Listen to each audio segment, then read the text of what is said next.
All right, so let's jump right in. Today we're doing a deep dive on escaping the flame. And I think it's safe to say this docuseries is, well, pretty intense, to say the least. Yeah, absolutely. It's really quite something. So just to recap for anyone who might have missed it, escaping the flame takes us inside this organization called Twin Flames Universe. Right. And on the surface, it seems like, they're all about helping people find true love. Mm-hmm.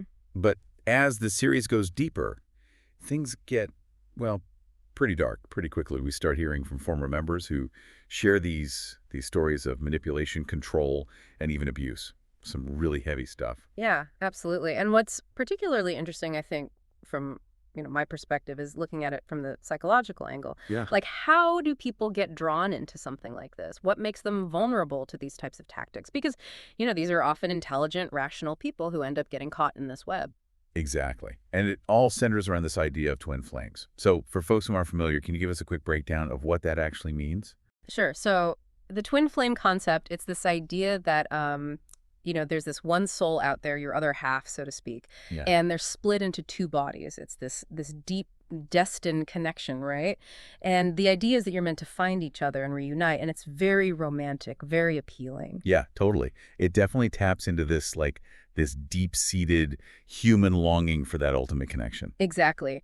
But what Twin Flames Universe did, and this is what the series exposes so well, is they basically weaponized this longing. They took this innate desire and they twisted it, making people believe that only they held the key to finding their twin flame. Wow. And that's how the control started. It's like they created this dependency. And it gets so insidious because, we're not just talking emotional manipulation here. The docuseries reveals some seriously disturbing practices that went way beyond, just words. What were some of the things that really stood out to you as particularly unsettling? Well, one of the things that really struck me was the whole issue of forced gender transitions. Yeah, that was chilling. Yeah, absolutely. It's like they were telling people, look, you're not actually aligned with your true twin flame identity. You need to transition to be with your soulmate. And this wasn't presented as a suggestion, it was presented as a necessity.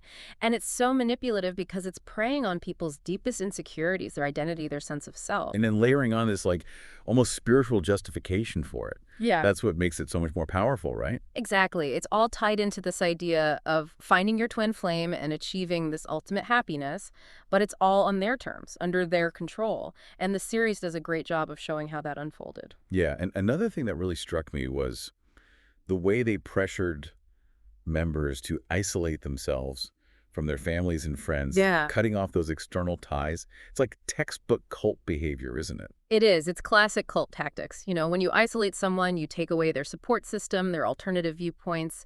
You become their sole source of information and validation. And that's when the real indoctrination can begin.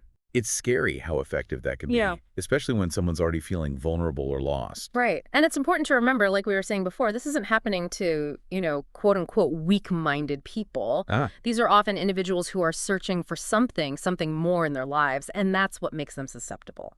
and that brings me to my next question. What about the leaders of Twin Flames Universe? Right. How did they manage to garner such devotion, such unwavering loyalty from their followers? Was it just charisma, or was there something more at play? Well, charisma definitely plays a role, no doubt about it. But escaping the flame reveals that they used a very specific tactic called love bombing. Love bombing, was that? So love bombing is basically this overwhelming outpouring of affection and attention, Mm. right? Like showering people with praise, gifts, making them feel like they're the most special, most important person in the world. And it creates this sense of euphoria, this intense feeling of belonging. And when you combine that with people who are already longing for connection, it's incredibly potent. That makes so much sense. You're basically tapping into that primal need for validation and acceptance. Exactly. And it's especially powerful when it comes from someone you see as a leader, a guru, someone who supposedly holds the answers to your deepest desires. It's like they're creating this perfect storm of vulnerability and manipulation. Right. And the docuseries really dives into that. It's not just about what happened, but why it happened. And that's what makes it so compelling, so thought-provoking. Now, there's no denying that Escaping the Flame deals with some really heavy really disturbing stuff. Wow, But yeah. it doesn't feel exploitative, you know? Yeah. It manages to present these really sensitive topics Hmm. in a way that feels both informative and respectful. How do you think they achieve that balance? Well, I think one of the key things is that the series really centers the voices of the survivors. Mm. It gives them the space to tell their stories in their own words without judgment. Right. And you really feel the emotional weight of those experiences. Exactly. And it's not just, a string of emotional testimonies. It's interwoven with expert commentary, with analysis that helps us understand the psychology behind what's happening. So it's educational too. It's not just about shock value. Right, exactly. It's providing context and insights that go beyond just the surface level. And I think it's so important to highlight that escaping the flame doesn't just dwell on the darkness. Mm-hmm. It also shows us the resilience of the human spirit, the power of recovery. We see these former members reclaiming their lives, rebuilding, finding strength. What does that process look like for someone who's been through something like this? Well, it's not easy, that's for sure. It's a long journey, often involving therapy. Yeah. Reconnecting with family and friends, rebuilding their support system, Right. rediscovering who they are outside of this group. It's a process of deprogramming, of healing, of finding their voice again. And it's so inspiring to see that transformation, to see them taking back their power. It is. It's a testament to human strength and resilience. And the series highlights resources and support groups that are available for people who have escaped these types of organizations, which I think is so important. Absolutely. It shows that there's hope, there's help out there. Exactly. You're not alone. And so after this deep dive into escaping the flame, I mean, it really makes you think about, the groups we choose to engage with, the people we trust, especially in today's world where, online spiritual movements and communities are just booming.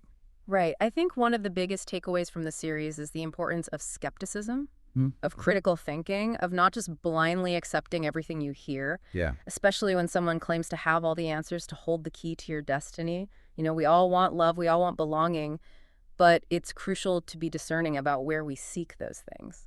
It's about being aware of those red flags, those subtle signs of manipulation, and not being afraid to question things. Absolutely. Trust your gut. Do your research. Talk to people outside the group. And remember, true love, true belonging, it shouldn't require you to sacrifice your identity, your family, your values. Escaping the flame is such a powerful reminder of that.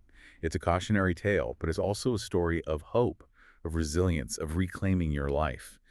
And on that note, if anyone ever tells you they're the second coming, maybe, just maybe, take it with a whole shaker of salt. I think that's excellent advice. That's all the time we have for today, but I really encourage everyone to check out Escaping the Flame if you haven't already. It's a must-watch, a real eye-opener.